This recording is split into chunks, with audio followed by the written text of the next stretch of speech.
Tangis BCL dan Tiko pecah, sungkem dengan orang tua mendiang Ashraf Sinclair. Setelah 4 tahun ditinggal wafat Ashraf Sinclair, akhirnya Bunga Citra Lestari, BCL, melepas status jandanya.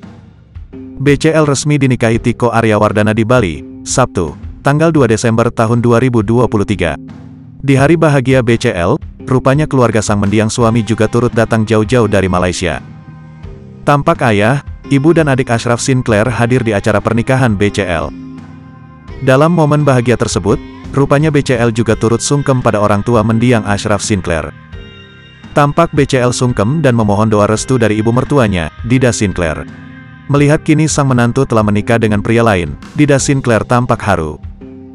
Ia terlihat memeluk BCL dengan erat.